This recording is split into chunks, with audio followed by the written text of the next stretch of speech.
Hey, good morning, everybody. Welcome back to the channel. And count each and every day as a blessing. I'm blessed to be able to be live with you guys this morning because another ice storm is on the way. Any minute, ice is going to start falling and the power could be out today or tomorrow. So just hoping and praying that everything stays on. We already weathered the first ice storm and the power went out for 2 nights. It's very cold, but hoping that it doesn't go out again. So today we're going to get Between the Headlines, some of your favorite shows for you guys. Some of you guys like the decodes, but I like to mix it up. And why do we do Between the Headlines show? Well, to try to make sense of how the controllers are endlessly gaslighting us, and the whole attempt is to drive us insane. But when we make sense of all of it, then we don't feel so crazy, right? Try to warn people, but most people step right into the devil's traps, except for the people that come to this channel, right? Now, at the end of today's show, we're going to do a follow-up on yesterday's Mork and Mindy, Mork in Wonderland. Now, I went through some of your comments on that show, and there was a lot that I missed as we did that decode live. So at the end of the show today, you can see if your decode made it on the list, and we'll go through some of those. It's not a complete list, but it's as much as I could gather, and I think it'll be fun at the end of today's show. Now, first, we're going to get into some of these things going on here, but first I want to show you guys the weather. Let's see here. So there's the ice up here in purple all across St. Louis and Missouri, going to southern Illinois, and the forecast moving forward, as you can see, it's starting to gather here around Oklahoma City, or so they're saying, and will fall right across this area where I'm at right now. So hopefully the lights stay on. As I said, this is the Arkansas weather radar. Now I'll put a link to all the links of today's show in the pinned comment, as I always do, as we start to get into some of these headlines. So today we're going to be breaking down the controlled demolition, is what I call it, of the child trafficking cover-up, the largest child trafficking cover-up in U.S. history. And we are undergoing a controlled demolition of it as we speak. We're going to get into that today. We're also going to break down the new super fungus threat that they are now billing as the next pandemic. Also, we're going to hear from Trump as he finally addresses the Jan 6 rioters in some bizarre comment that he made after a shooting, which is really weird. Too little, too late. We're going to talk about that, as well as the never meet psyop the media is now claiming is imploding. They're saying people don't want the never meet. So we'll read about that as well as many other stories. And let's get into this first story here. Now, this is shocking. How this woman still has a voice makes absolutely no sense to me. The controlled demolition of the largest sex abuse scandal in U.S. history, fully underway. And, of course, it began months ago when its poster child, Virginia Giuffre, retracted her suit against Alan Dershowitz, saying that she was mistaken about the allegations that she made. And this I already knew was the beginning of the end. I was always suspicious of Virginia Giuffre. I just was confused as to how she became the poster child when the claims that she made occurred right at the edge of the age of legal consent. So she was like 17, and not that makes any of this any better, but there's a problem with this because there were much stronger cases that should have made the spotlight, much younger victims. And so by her becoming the poster child, it weakened the entire case against the trafficking ring by focusing it on her rather than some of these much younger victims, which were a lot more plentiful as well, that you never even heard about. They were all silenced as Giuffre stole the spotlight. Now, this is not victim blaming. I fully believe that she may be on the other side. She may be a controlled opposition.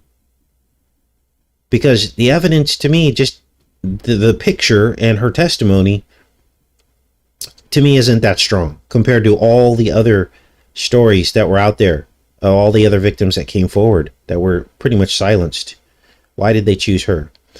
Now, so what's happening now? Let me bring you into today and get you updated on the story.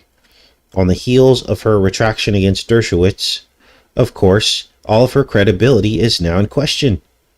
And the Ghiswell camp has capitalized on this weak point, and they are now mocking Jeffrey in this latest photo op of her and Prince Andrew in a bathtub on the front page of the Daily Telegraph. Wow. Of course, it's not Jeffrey and Prince Andrew. They've got masks on. Now, this is the family of Ghislaine Maxwell, still out there, lobbying for her release. Let's read and see what's happening. But as we do, understand that all this is by design on both sides. All the way back to choosing Jeffrey as the spokesperson, This was the beginning of the end. And like I said, I wouldn't be surprised at this point if Jeffrey was part of the trafficking from the beginning, hired by the parties involved as basically controlled opposition, because we don't see any of the younger victims having any of the spotlight. We haven't heard from them. Why aren't they on the stage? Let's read about this bathtub stunt. Have released a bizarre photograph of two people in a bath at former London home with photographs of Prince Andrew and Virginia stuck on their heads in an extraordinary attempt to discredit Jeffrey. Jeffrey claims that she and Prince Andrew engaged in activity in the bath. Maxwell's side says the photos show this is impossible. In fact, the somewhat insane photograph will do little to discredit Jeffrey, not least because there is clearly plenty of room in the bath for two people. She only claimed that Andrew played with her feet in the bath. She said she and Andrew got into the bath where he started licking my toes. It's freaking disgusting. So, this is what's going on. I'm not going to belabor this anymore. Now, many of you are probably saying, who cares about all this? Epstein's dead and Ghiswell's in jail. What else needs to be done? Well, this was one of the hugest cover-ups in history. Even if that was the case and these two people were in jail, or one dead and one in jail, that still was probably 1% of the amount of people that should have gone to jail. And then I would also argue, show me proof that he's dead and show me proof that she's in jail. To this point, we have not seen video evidence of any of this. So, everything else is smoke and mirrors until they can, I believe, wipe everyone's record clean. And then they'll be back in plain sight, walking freely around the planet. Across the planet. Now, what else is going on in the news? Well, now there's talk of a super fungus pandemic. This is out of the Express. Now, this is on the heels of the fungus pandemic TV series called The Last of Us that we just decoded the first 2 episodes of, and we'll be decoding the rest of the episodes. Many of you informed me that that TV series is based on a video game, and so you already know how this is going to end. I'll probably just stick to the TV series so we can get the visual on it as well. Now, we had been talking about this fungus pandemic all the way back to last year when we decoded a very creepy film called Archive 81. And it was about a strange mold that infected a possessed house. And in the basement of that house was a portal to hell. Many of you remember that decode. I did put together a playlist for you guys on mold and fungus for those of you that are interested, showing the progression of the research that we had done to that point. Thanks for the super chat. I am Clay, and who's this? Let me see here. Oh, I am Clay, and thank you so much. I am Clay. Much love to you. All right, let's keep going with this. So now this is on the radar. This fungus epidemic or pandemic We had already seen echoes of this, starting to make their way into the programming, which we watch closely. So we knew this was a thing. Also, many of you in recent history have experienced mold infections that have greatly affected your health. And so I wanted to shine a spotlight on that so we can try to get ahead of this, because I have a feeling this is going to get much, much worse. So what can you do to avoid whatever this bioweapon is that they're trying to manufacture and develop? Well, there are antifungal things you can do. What was it? Garlic. A lot of you had many other great ideas. Apple cider vinegar. These are things that you can, begin to incorporate into your diet to avoid these bioweapons. Let's read about what the Express has to say about all this. A super fungus could spark the next global health crisis. As threat grows, experts warn. Fungal pathogens are reportedly a major threat to public health and are becoming increasingly common and resistant to treatment. So they are now admitting that it has become increasingly common. Now, I think the first we ever talked about this was way back during the COVID pandemic. And many of you saw the videos in India of people with fungal infections. I remember back then telling you guys this was going to become a thing, that this wasn't some random report or random event. And sure enough, here we are, and now they're admitting it. Let's read more here. A new hit TV show has brought the threat of super fungi into the limelight, which experts have warned are a major threat to public health and could threaten to trigger the next global crisis if they are not carefully monitored. Pathogenic fungi are fungi that cause disease in humans or other organisms. Currently, there are around 300 fungi are known to be pathogenic to humans, while a number of these have been on health officials' radar for some time. Back in October, the WHO warned of an increasing fungal threat as it has published its first ever list of fungal priority pathogens. Wow. So here we go, you guys. Oh, the list contained the 19 fungi perceived to pose the greatest risk to human health. Oh, there had to be 19, right? The organization also warned that super fungi are becoming increasingly more common and resistant to treatments. Fungal pathogens are a major threat to public health as they are becoming increasingly common and resistant to treatment, with only 4 classes of antifungal medicines currently available. Now, nobody asks why.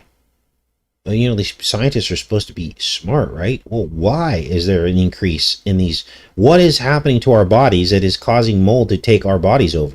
That is the question.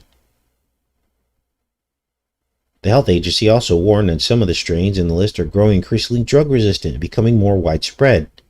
It also raised alarm over historic lack of focus on the dangers posed by fungal pathogens, which has resulted in significant gaps in knowledge and lack of surveillance, treatments, and diagnostics.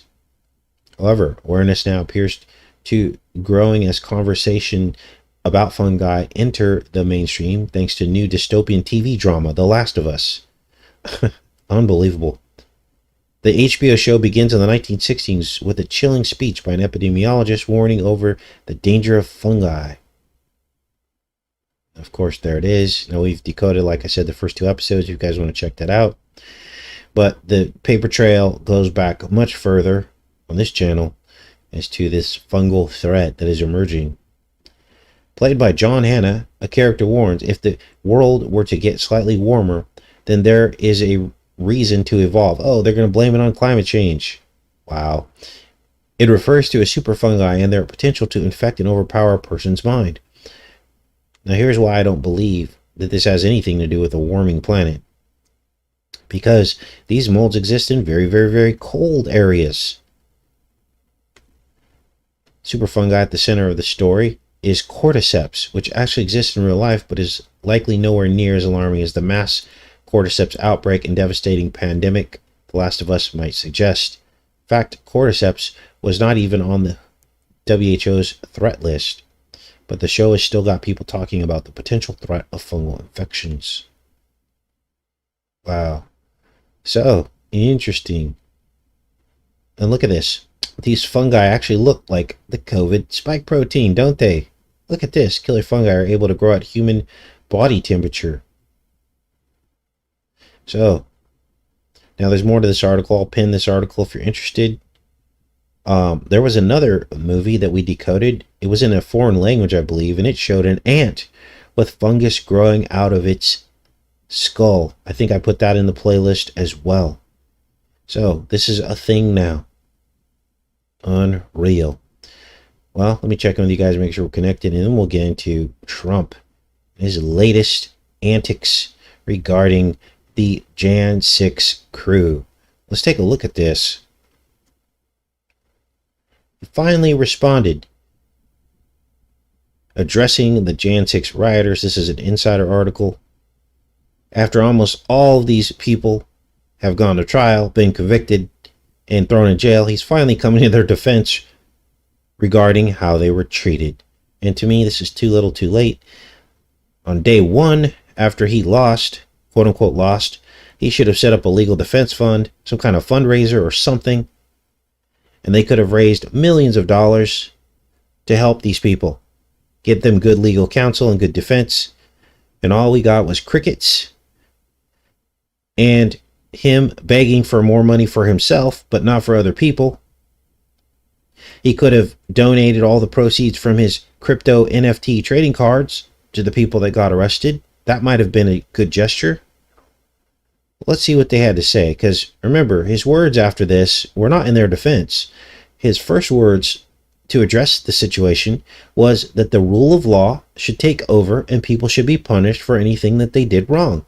Those were his first comments. Many of you will remember.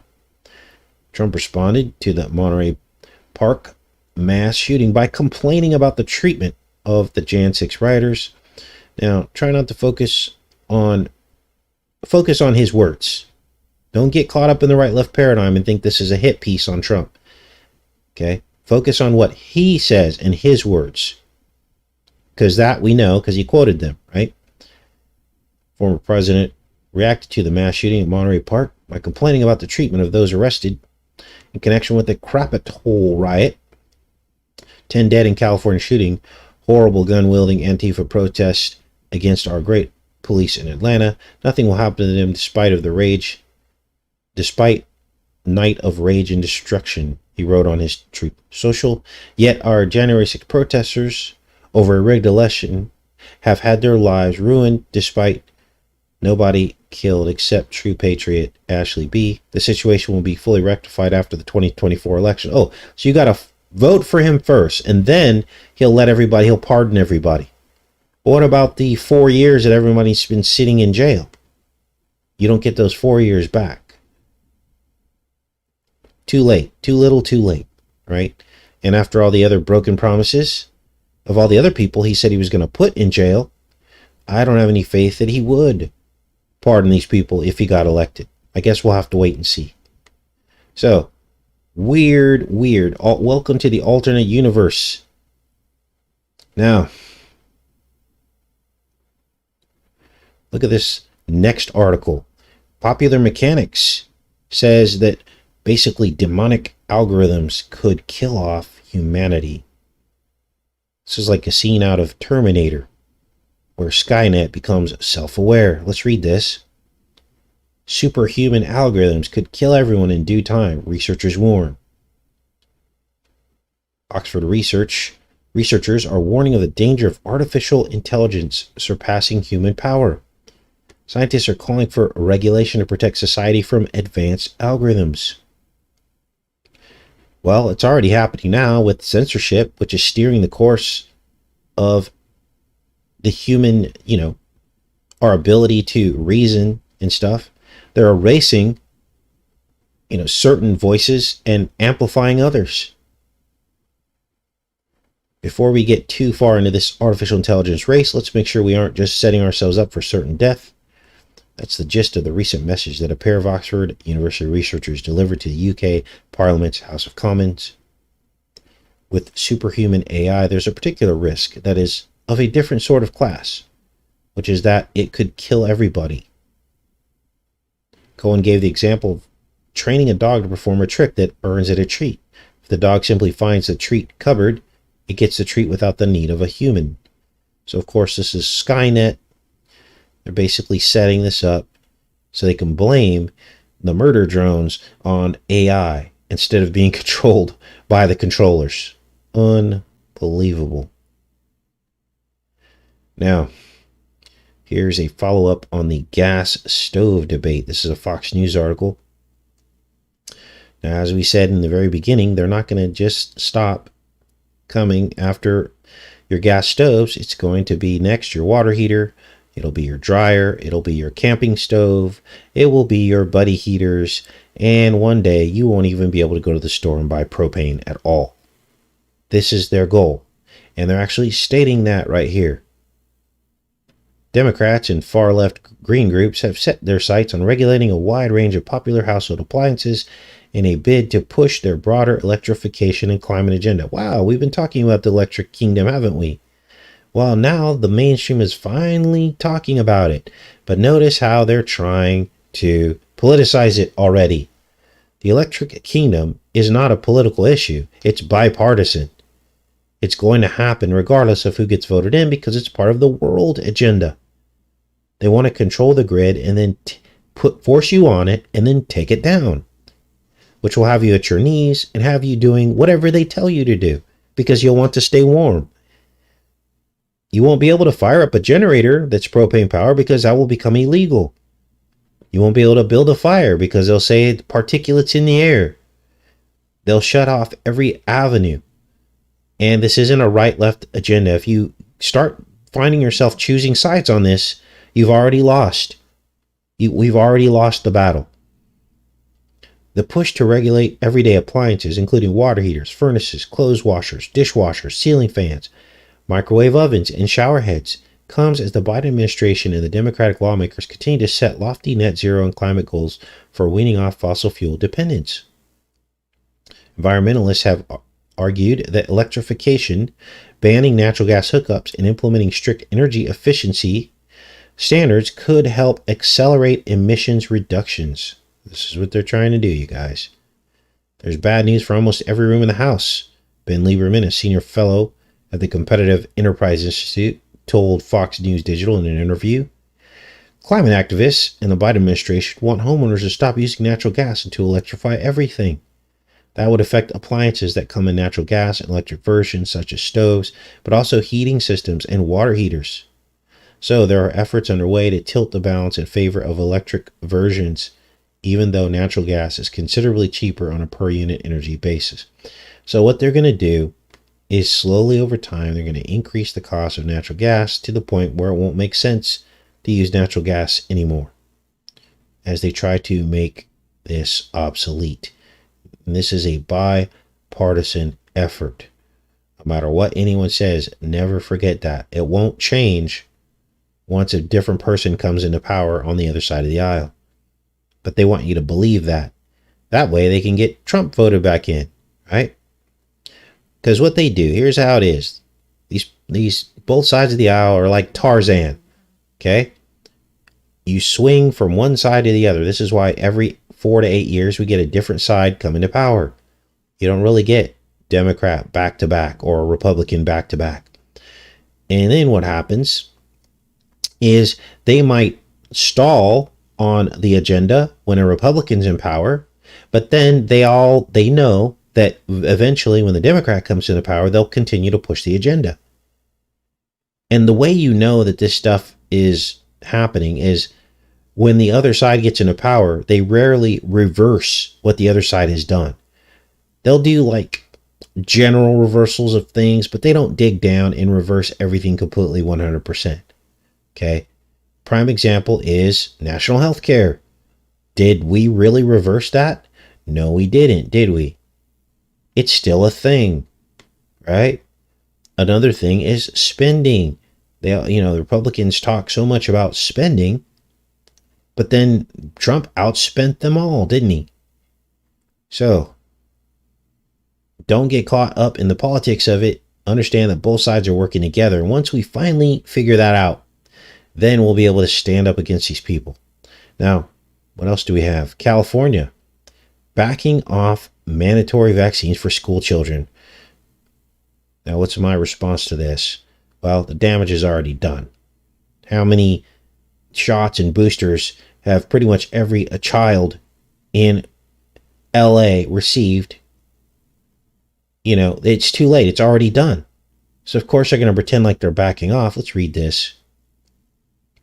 California appears to be walking back a plan that nuisance first rolled out in 2021 to impose VidCo-19's Smack the Nation mandate for all eligible K-12 students statewide, sometime after July 1st, 2023, through emergency powers separate from the state's standard legislative process.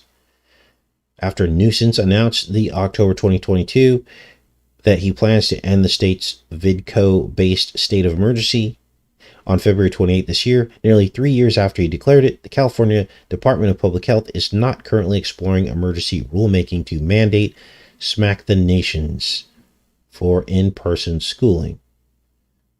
Wow. So this is what's going on. They're pretending to back off, but as I said, all these children have already been poked. They've already achieved their objective.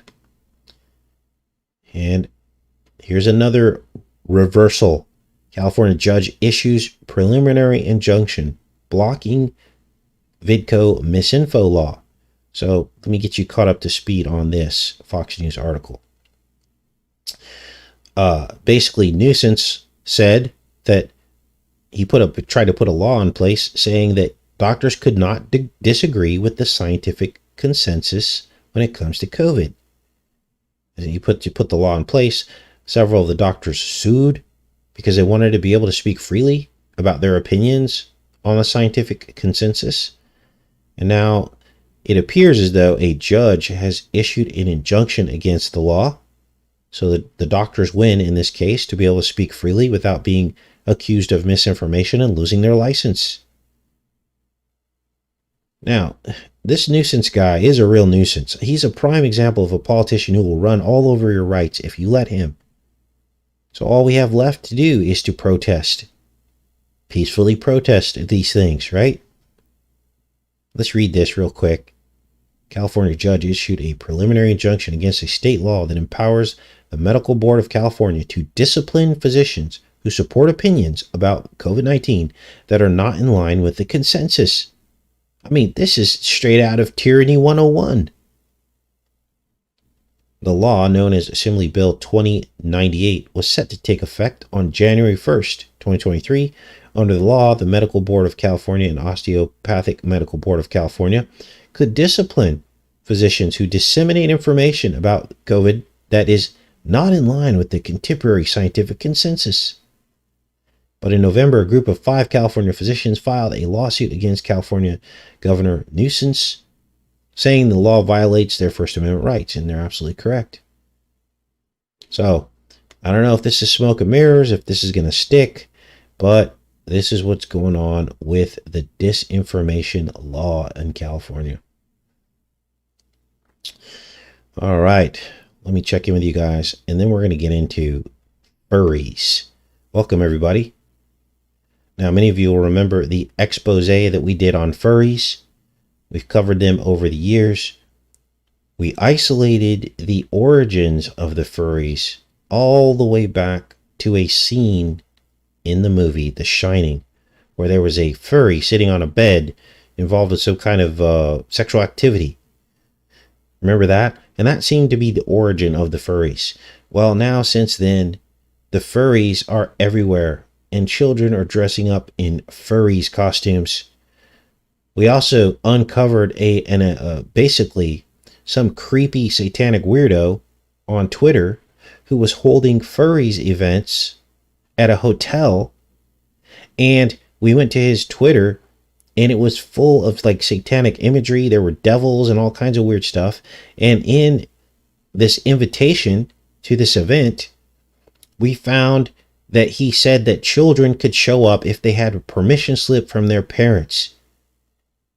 And you'll remember that one of the props, the party props that he showed, were syringes, like syringe shots. Which I know that's a thing, but it's just weird. You're going to let children show up to that without someone watching them? So, furries is trouble. Now, we got a lot of pushback because there's pop groups who have videos on furries. There was one in particular, Maroon 5, is that his name? Has a furries video. Also, Ilvis Group has a furries music video, and they were popularizing this. Well, Indiana appears to be stepping up, and they're not having it, this furries thing. And they're trying to address this in schools. This is USA Today.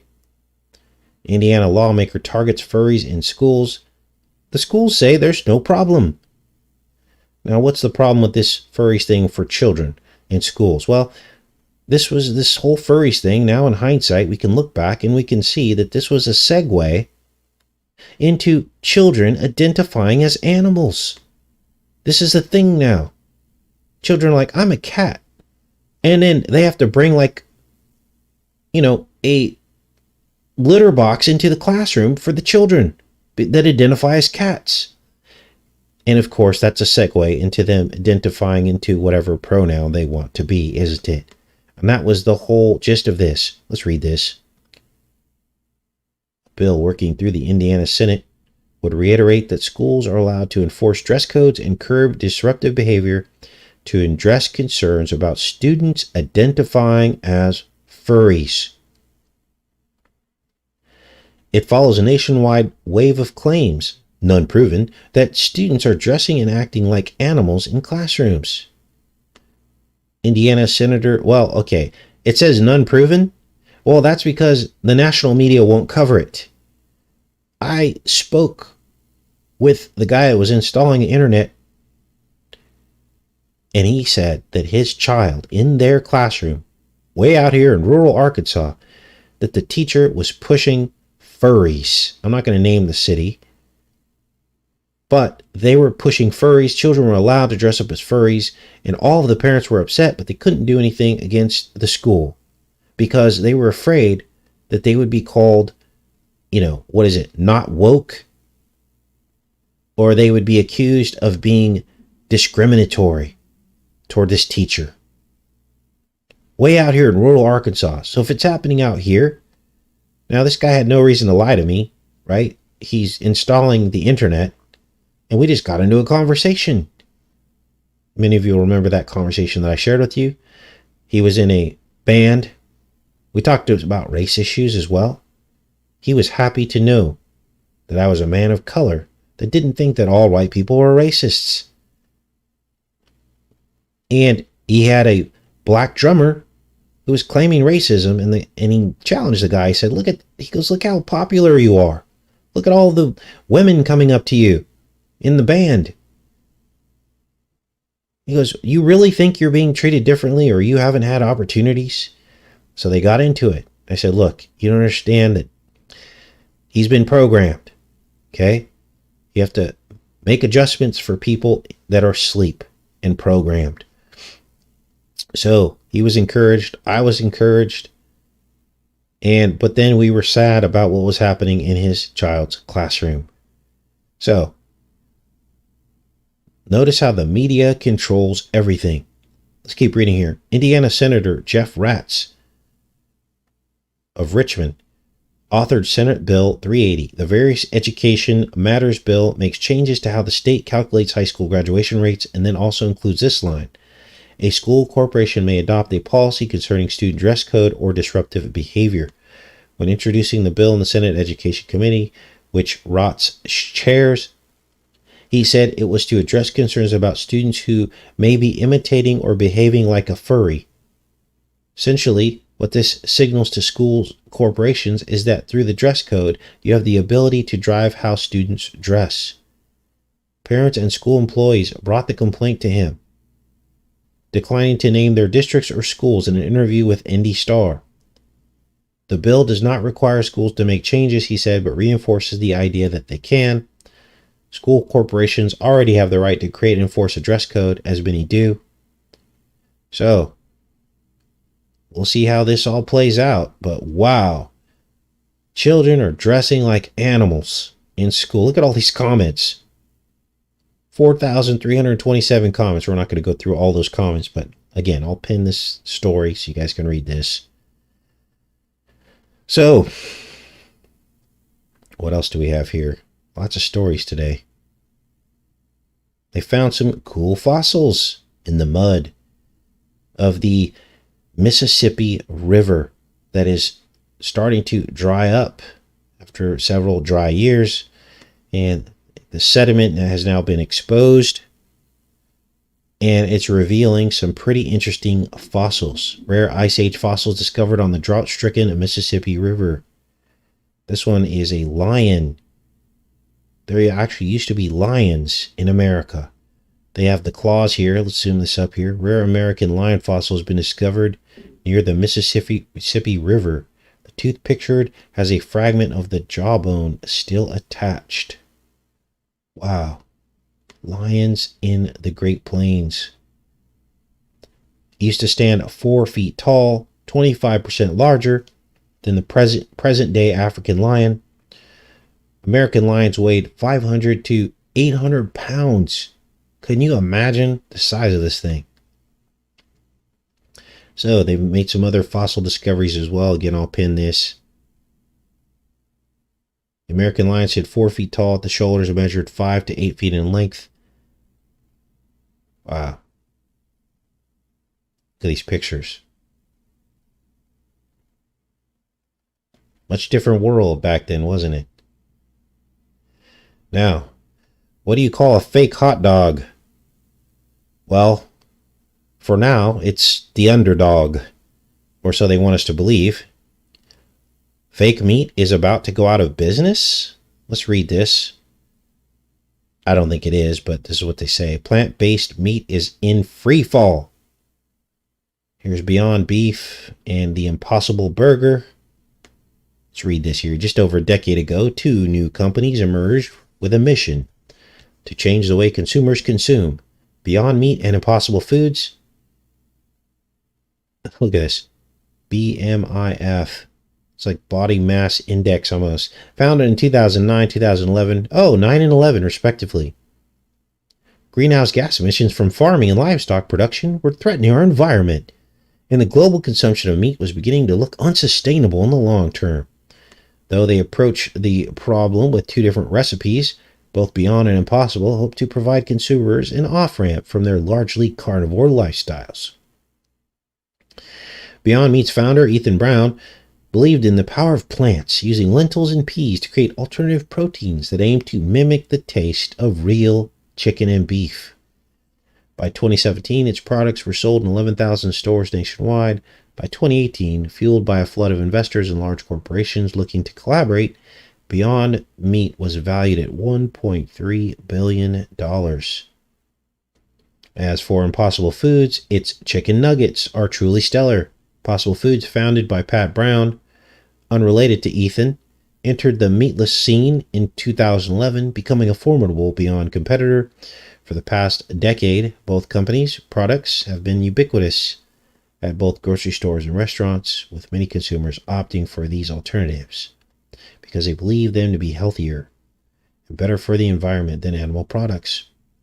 But the founders' efforts to disrupt the meat industry appear to be slowly fizzling out, as recently reported by Bloomberg. According to the market research firm, supermarket sales of meatless products are down 14% for 52 weeks, ending December 4th. Meanwhile, layoffs have plagued both companies. Impossible has laid off 6% of its workforce, while Beyond has reduced its staff by 19%.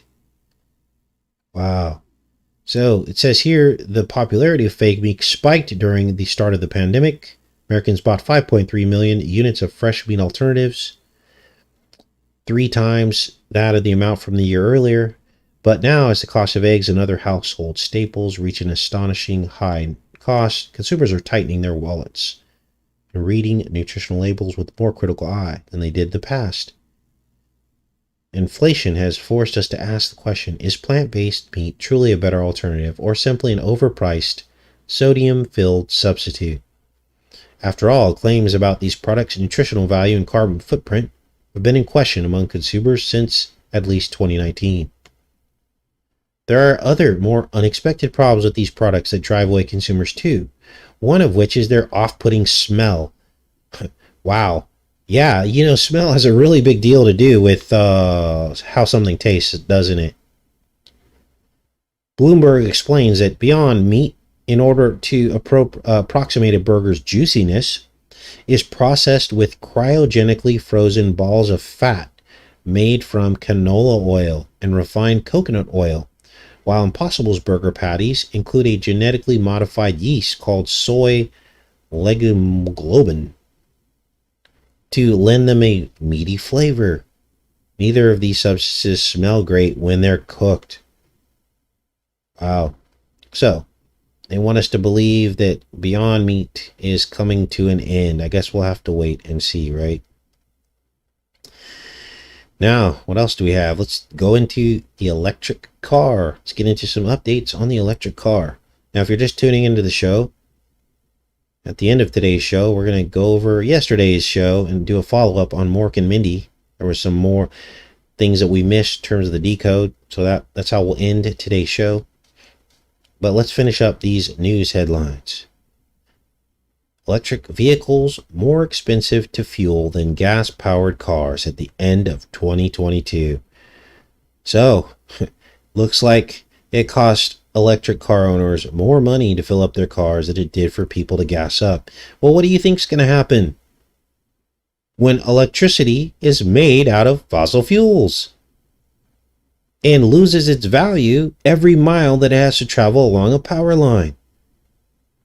Everybody knows this, but then they can't figure out how this can happen. Let's read. For the first time in more than a year, owners of traditional gas-powered cars saved more money at the pump than those driving their electric counterparts. Now, you got to remember, this was during the time when gas prices are through the roof. They almost doubled, and still, people paid less. As inflated gas prices came down at the end of the last years, the fuel cost for more internal combustion engine vehicles was comparatively cheaper, final quarter of 2022, than charging an electric vehicle. The cost to drive 100 miles in a gas-powered car dropped by more than $2 in October, November, December 2022. And with electricity prices rising last year, mid-price ICE cars became more economical than EV cars. ICE's internal combustion engine. For the first time in 18 months. Now, understand that the more electric cars they put on the grid, the price of electricity is going to keep going up and up and up. Unbelievable. Now, one of these cars caught fire, spontaneously combusting. Crews put out spontaneous Tesla battery fire on California freeway with 6,000 gallons of water. You guys, this is scary because when I was in California, I counted every fifth car was a Tesla. So essentially, California has become a ticking time bomb. What if one of these went off in a tunnel? The battery compartment of a Tesla Model S vehicle spontaneously caught fire on eastbound Highway 50 in Rancho Cordova around 4 p.m. Saturday, slowing traffic near Sunrise Boulevard. Now remember, when this first started happening, Tesla was like, oh, not our fault. Had nothing to do with the car.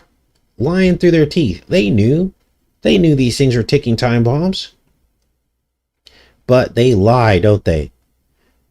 Crews used 6,000 gallons of water to extinguish the fire as two fire engines, a water tender, and a ladder truck arrived to find the Tesla engulfed in flames, according to Metro fire officials. Crews used jacks to gain access beneath the vehicle to extinguish and cool the battery cell. They actually had to jack up the vehicle. It was so hot. They couldn't get the fire out. The vehicle battery compartment spontaneously caught fire while it was traveling freeway speeds on eastbound Highway 50. Fire was extinguished with 6,000 gallons of water as the battery cell continued to combust. Thankfully, no injuries were reported. So this is now a thing. Look at this. What the heck? Whoa. Now, look at it. It's literally melted. Melted steel. I wonder if there's a connection to the buildings, the Twin Towers. and the technology used to turn them into dust. I wonder, it makes you wonder, doesn't it? Electromagnetic frequency, radar frequencies, the Tesla death ray. Whoa. That he said could melt the steel engines out of aluminum airplanes without affecting the aluminum. Makes you wonder it, doesn't it? Now, this next story is kind of weird. This man beat a shark. And I guess he's going to go to jail for shark abuse.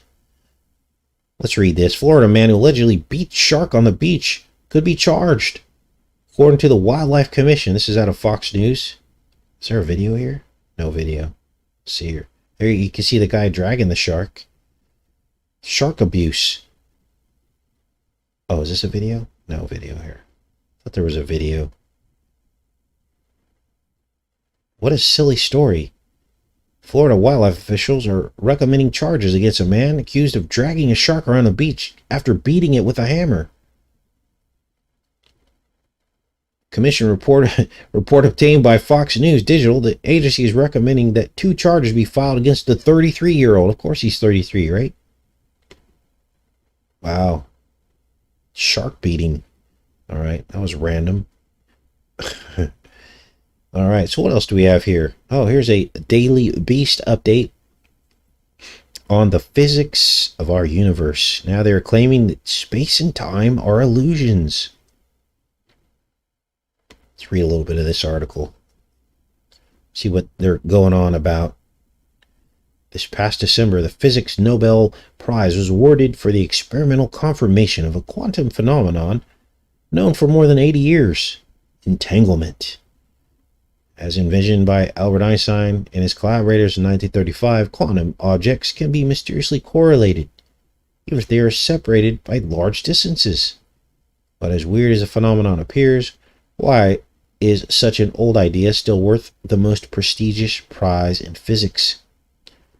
Coincidentally, just a few weeks ago, or just a few weeks before the new Nobel laureates were honored in Stockholm, a different team of distinguished scientists from Harvard, MIT, Caltech, Fermilab, and Google reported that they had run a process on Google's quantum computer that could be interpreted as a wormhole. Wormholes are tunnels through the universe that can work like a shortcut through space and time and are loved by science fiction fans. Wow, so they are now claiming space and time are relative and not particularly real. This is the model they show. Bizarre. What else do we have? Let's see here. Oh, I wanted to share this cute story with you guys. You guys know I love cats, right? Even though we're in the year of the cat. Well, here come the cat stories. This is the Huffington Post. Elusive wildcat found living on Mount Everest. Now, look at this strange cat. Look at his face. He looks kind of like the abominable snowman, doesn't he? And he's got this little pouty face. There's some video of him coming out from some rocks. And look at his tail. Look at the size of this cat. Scientists confirm the presence of an elusive and distinctly grumpy-looking wildcat in Mount Everest. The Pallas cat, also known as the Manul, is a stocky gray wildcat about the size of a domestic house cat. The wildcats make their home on the high steppes and grasslands of Central Asia. Their solitary nature and remote habitat means they're rarely spotted in the wild by humans. Look at his face. He literally looks like the abominable snow. You know, like when you go to Disneyland and you ride on, what is that? Space Mountain? Not Space Mountain, the other one. Scientists have confirmed the presence of an elusive and distinctly grumpy-looking wild cat. Let's take a look at some video on this cat. Very cute, but he looks kind of fierce, doesn't he? Look at this. He's hiding in the... Whoa! Look at his face. He's got like a beard. Whoa! Let's rewind that. Walks up to the camera. Starts staring into the camera. It looks like human-like or something. Look how he's moving his eyes. Like cats don't move their eyes like that, do they? Weird. It's like a person wearing a mask. Anyway, I thought you guys might enjoy that on Mount Everest. Bizarre. Alright, I'm going to check in with you guys. Oh, one last story. I just kind of tacked this one at the end. Well, we had the Addams Family TV series, didn't we? Or was it a movie that just came out? Just so happens that Lisa Loring, who played Wednesday in the Addams Family, dies at the age of 64. I don't cover a lot of these celebrity deaths anymore, but the timing of this is impeccable. I mean, this is unbelievable. She played Wednesday Addams from 1964 to 1966, and then we just had the TV series come out, almost as if they knew that she wasn't going to be with us anymore, right? So that's just a weird story. Now, let's get into this follow-up from yesterday's show. And I wanted to just go over some of these additional findings that you guys came up with from Mork in Wonderland. So, here it is right here. And just to, let me check in with you guys first, and then we'll give you the backdrop of this. So for those of you that weren't able to make yesterday's show, it was about Mork in Wonderland, which is a story about Mork going to an alternative dimension, a place called Mirth. And essentially, he basically goes into this alternative dimension because he begins to shrink because he takes a cold medicine. A time-release cold medicine, and every time one of the capsules would release, he would shrink further and further. Went into a different dimension called Mirth, and there was this theme of brownouts. Now, many of you had asked, what is a brownout? Well, brownout is when the electricity is lowered because there's so much demand. Brownouts can also be when the powers that be turn the power off intermittently to save power. So you're without power. So that was a crazy decode yesterday. If you missed it, you definitely want to take a look at that. But I want to show you a couple things here that we missed on yesterday's decode, because there was even more. First of all, we were looking at Elijah Wood, and we're like, he looks a lot like Robin Williams. Well, the two appear. Here's a side-by-side of the two. Okay. Elijah Wood, I believe this is in, I can't remember the movie this is, but look at the lips. Now, of course, you have to look at the younger images of Robin Williams to see the similarity. Look at the cheeks. Look at the cheeks. Now, someone made a joke and they said, Casey, do you think all white people look the same? That's kind of funny. But in this case, I think there's something to this. Now, Elijah Wood's eyes are much bigger, but look at the lips. Look at the face structure. Now, you don't see this similarity when you look at newer images of the two. And of course, they appeared together in a few films, I believe. I think this is Happy Feet 2. Both did voiceovers. And of course, you don't see the resemblance here because Robin Williams is much older. But I think everyone can agree that the similarities are much more profound. And when you look at a side by side of them, almost the same age. Really weird. Same nose, same mouth. See the curvature of the top lip there? Robin Williams doesn't have as much of a bottom lip, but weird nonetheless, right? What else do we have here? Well, there's a scene in which at the end of Mork and Mindy, Mork in Wonderland, where he's resurrected after 3 days. And he comes back into our reality under a tablecloth. Now, several of you mentioned that the significance of that could be the Shroud of Turin coming through the tablecloth, and they actually mention it as well.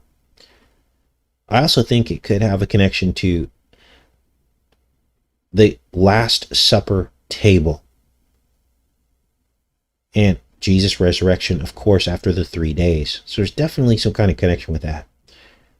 So that's one thing that you guys had discovered. Now, next, after Mork goes into the new dimension called Mirth, he says to Mindy, whose new name is Mandy, he says, I can drain your lake with my finger. And then the scene cuts to Bambi swimming in the middle of the lake. Bambi is wearing a bandana. So there's like a small deer, and that's why I call it Bambi. And Bambi swims out of the lake. Well, I believe what Mork was really getting at there when he said, I can drain your lake with my finger, he was talking about her ability to bear children. And this is why you should see Bambi swimming out of the lake. So the deer is out of the womb. The barrenness of the womb. Next, we were looking at the brewer's yeast label. Because basically, Mork says, maybe if I eat brewer's yeast, it will help me grow, just like it makes bread grow. Well, we were looking at the image on the label of this brewer's yeast, and I was like, what is that? And several of you said, Casey, that's a cup. And we know that yeast represents sin, so this has to be the cup of sin. The cup of iniquity. Now, let's get on to the next point here. Just before Mork runs into a mouse hole after he's shrunken, they mention Cheryl Teague. And Mork says, those were the early years. Cheryl Teague, the early years. Too deep. I will never understand, said Mork. Well, that had to be a reference to whatever Cheryl Teague was up to before she became an adult and how that information was being circulated by the elite. Next, Mindy tells Mork that the time release capsules will clear his head. And I believe that must have been a reference to wiping his mind. Now, there's a part after Mork travels to the other dimension called Mirth, where he takes the pants off of a cow, and I think that reveals that the cow methane emission agenda, they were already talking about that way back in the 1970s when that aired, because Mork takes the pants off the cow and he puts the pants on. Now, how do we know this? Well, right after that scene, it's quickly followed up by a separate scene where we see a hot air balloon, which of course are powered by methane or propane, to make the flame that creates the hot air that makes the balloon rise. Next, I have a possible different interpretation of the character Exodon. Now, Exodon was the opposite of Exodor in our dimension, and when they go to Mirth, his name is Exodon. And I was thinking about this, and I'm like, wait a minute, what if Exodon really was Biden? Because he stole the election from Trump, didn't he? He X'd out the Don. Exodon. So that would mean that the clown that we saw being crucified on the X was the former leader of Mirth, Trump. So that is a possible, interpretation of all that as well. Now, what else do we have here? Many of you brought up probably one of the most important aspects of the decode that we missed, and that is that Mirth, M-I-R-T-H, is a real thing. Let's get into it, and it goes back to the Freemasons. Let's read about Mirth and the Royal Order of the Jesters. Let me check in with you guys, and we'll finish up the show with Mirth and the Royal Order of the Jesters. Unreal. Welcome, everybody. And then I'll do a little Q&A after this is over, because there's probably even more stuff we missed from yesterday's show. So I want to give you guys an opportunity to expand if you'd like to. So what is the Royal Order of the Jesters? It's a male fraternal organization allowing only Shriners in good standing to join. Admission is by invitation only. The original meeting resulting in the formation was held on February 20th, 1911 by Shriners in the captain's office of SS Wilhelmina on the pilgrimage to Aloha Temple, Hawaii. Noble A.M. Ellison of San Francisco, California was responsible, and the original cast included a director and 13 members. It was organized June 25th at an informal meeting in 1917. Now, interestingly, June 25th is an occult date because it's 88 days after the 88th day of the year. I think it was the day that Michael Jackson died. Now, here's where the plot thickens, because we just covered an Illuminati card, didn't we? And it had the Shriners on it. And it was called, let's look it up here. We just covered this. In fact, there were several cards, Illuminati cards, that appeared in this episode of Mork and Mindy. Let's pull them up here. Shriners card Illuminati. It was called Secret Meeting or something like that. And it showed all the Shriners in these Shriner caps partying it up. Here's one of them. Here's the Fraternal Order. Here's one of the Illuminati cards. But there was a different one. Many of you will remember it. Of them throwing a secret party. Okay, let's type in secret party. I think it was called. Here's pizza for the secret meeting. Look at this. Pizza for the secret meeting. See, so they know about this. They know about the pizza, don't they? But that wasn't the card either. Let's keep looking. Oh boy, now we gotta find it. You guys remember the name of that card? Maybe you guys can help me out here. Illuminati card. Let's try to name it something different. Convention? Maybe that was it. Oh, here it is. Annual Convention. So here it is. And look at, they're wearing the Shriners hats. It's kind of a poor copy, but we just covered this. Now, there was another mention in the Mork and Mindy, and it was the 18.5-minute tape. And he's walking around with an 18.5-minute tape in the entire part of the last half of the episode. 18 minutes. So it's just weird that we were just covering this the day before, and then we decode Mork and Mindy, and these Illuminati cards show up. Kind of weirded me out. Here's the card here. And they mention the 18.5-minute tape.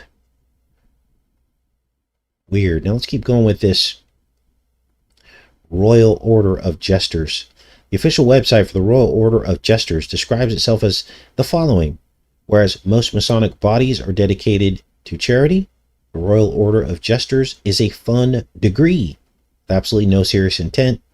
The motto, Mirth is King, and this was the exact name of the planet or dimension that Mork went to when he shrunk. The motto, Mirth is King, is sufficient to give voice to the purpose of the organization. The Royal Order of Jesters feel that there are times after our hard work and dedication to family and mankind when everyone should remember to laugh and appreciate the good work one has done. Now, remember, the plot of the Mork in Wonderland was that he goes to Mirth, and Mirth is a place where there are comedians. And he calls it essentially the comedian, what is it called? Not when you go to heaven, but it's called the afterlife. Purgatory. Comedian purgatory. And Mork actually says that in the episode. Now, the icon of the order is Billiken. Now, I looked up Billiken. Billiken essentially is a demon. This is Billiken. The Billiken is a charm doll created by the American art teacher and illustrator Florence Pretz of Kansas City, Missouri. It was said to have seen the mysterious figure in a dream. So this demon shows up in this lady's dream and she draws it.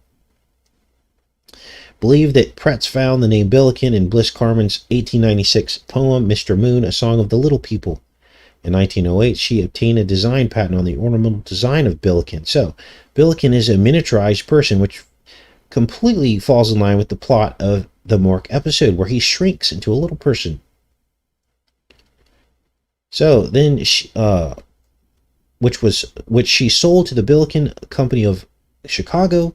The Billiken was monkey-like with pointed ears, a mischievous smile, and a tuft of hair on his pointed head. So he's like a little Nephilim. His arms were short and he was generally sitting with his legs stretched out in front of him. Billiken is known as the god of things as they ought to be. To buy a Billiken was said to give the purchaser luck, but to receive one as a gift would be better luck. The image was copyrighted and trademark was put on the name. After a few years of popularity, the Billiken faded into obscurity. Although they are similar, the Billiken and the baby-like Kewpie figures that debuted in 1909 are not the same. Today, Billiken is the official mascot of St. Louis University and St. Louis University High School, both Jesuit institutions located in St. Louis. The Billiken is also the official mascot of the Order of the Jesters, an invitation-only Shriners group affiliated with Freemasonry. The Billiken also became the namesake of Billiken Shokai, the Japanese toy and model manufacturing company, in 1976. Look at this. Basically a demon. The Billiken sprang from the height of the mind cure craze in the U.S. at the start of the 20th century. What is the mind cure? The New Thought movement is a spiritual movement that coalesced in the United States in the early 19th century. New Thought was seen by its adherents as succeeding ancient thought, accumulated wisdom and philosophy from a variety of origins, such as the ancient Greek, Roman, Egyptian, Chinese. So this is like New Age, right? It represents the no worry ideal and was a huge hit. Variations appeared such as the Teddy Billiken doll and the Billiken pair to drive petty problems away. So this was basically like a charm or like a little idol. The Billiken helped touch off the doll craze of the era. At least 2 Billiken themed songs were recorded, including Billiken Rag and Billiken Man Song. Billiken, as a good luck charm, appears multiple times in Vivien Leigh and Robert Taylor movie Waterloo Bridge. It is employed as a device that both prompts recollections of the male lead, Robert Taylor, and that links several scenes within the movie as the plot unfolds. Wizard of Oz author kept a Billiken doll on his piano. Unbelievable. Here's the sports mascot, St. Louis University. It's a Billiken. So all this is Freemasonry, the Jesuits. 1909 in Alaska, Billiken began its appearance in souvenir shops. In Nome, Alaska, an Inuit carver by the name of Anko Kawach copied a Billiken figurine in ivory, brought to him by a merchant. It's also in Japan. Wow. Serious business. Let's keep reading here about the Jesuit Order of Jesters, the Royal Order of Jesters.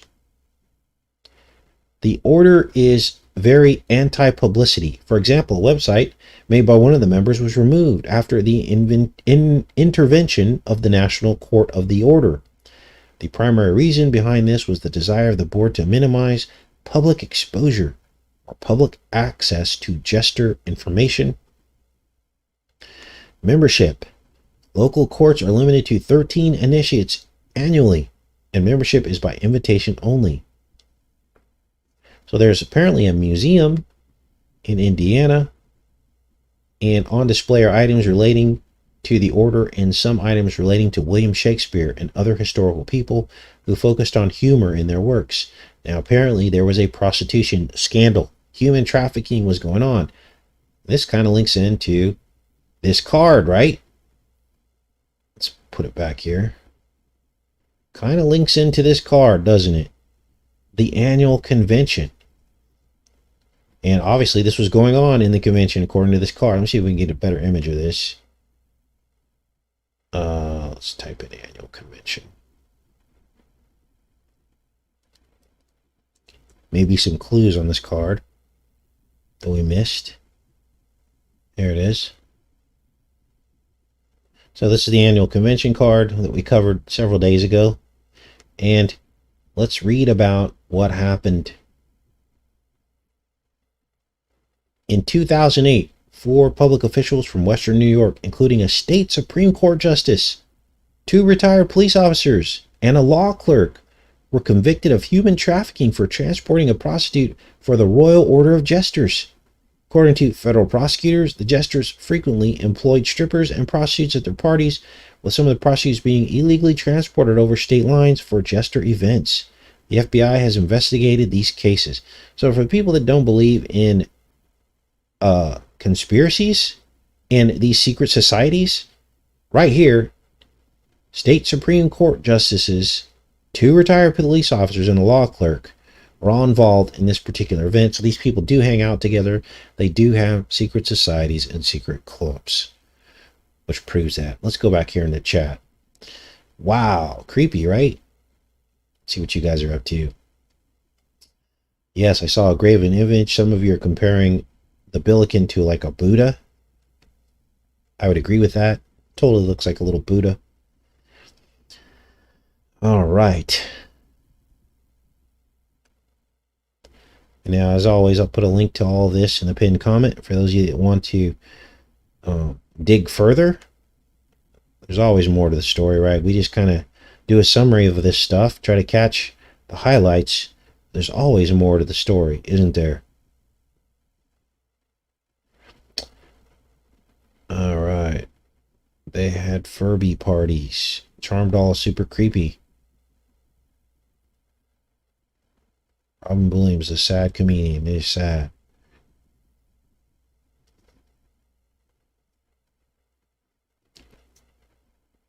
I'm shocked that this Billiken was a mascot for these sports teams. In the show, his Dark Materials, maybe? They had people, demons, and monkeys.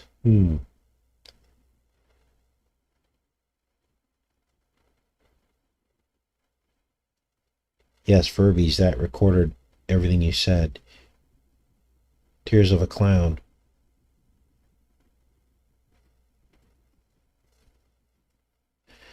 Ain't buying it. It's not shocked at anything anymore. I know, nothing shocks me anymore.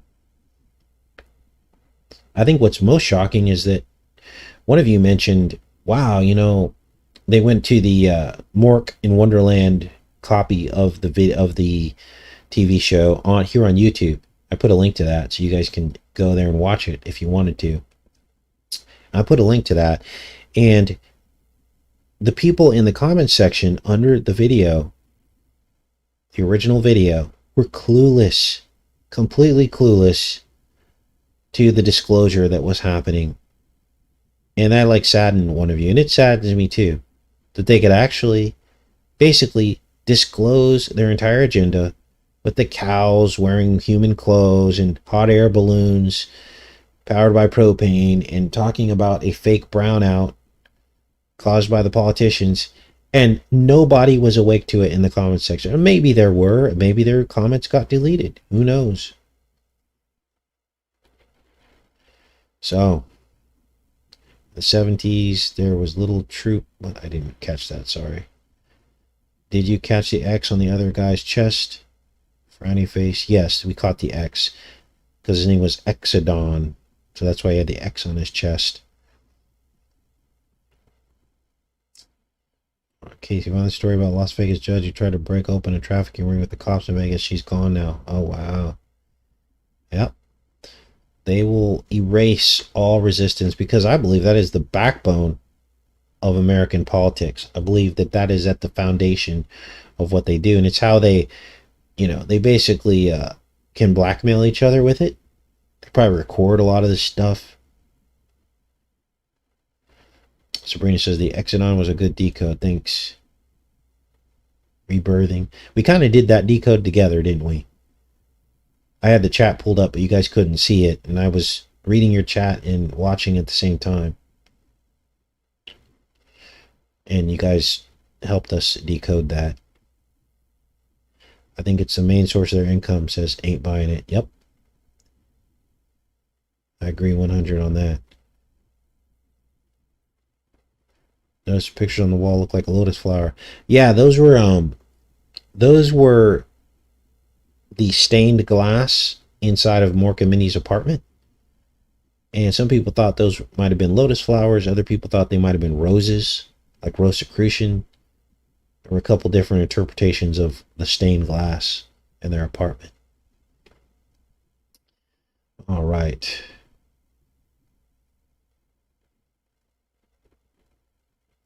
I now identify as a cow for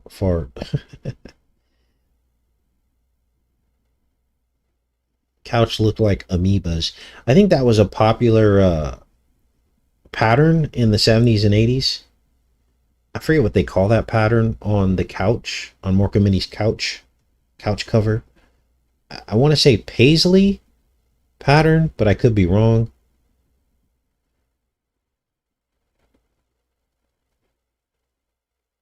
Yeah, I'll be glad when the persecution's over too as well, Joanne. Fleur-de-lis. And what's that pattern on Mork and Mindy's couch cover? It was very popular in the 70s and 80s. Paisley is correct, says Brian. Thanks.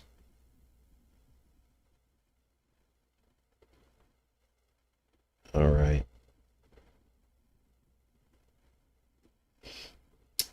What else do we have? Now, I don't have a... We'll probably do a show tomorrow. I just don't know what we're going to do it on yet. I got a couple of things that we could work on. I'm waiting for the Infinity Pool movie to come out so we can take a look at that, as well as Eagle Eye. So I might take a look at Eagle Eye today with Shia LaBeouf, or whatever you pronounce his name. So I got a couple things ready to go. So we will see what we get into for tomorrow's show. Anyway, I love each and every one of you guys. I hope you guys have a great rest of your day. Please share this video. Please thumbs it up. Take care and be safe, everybody.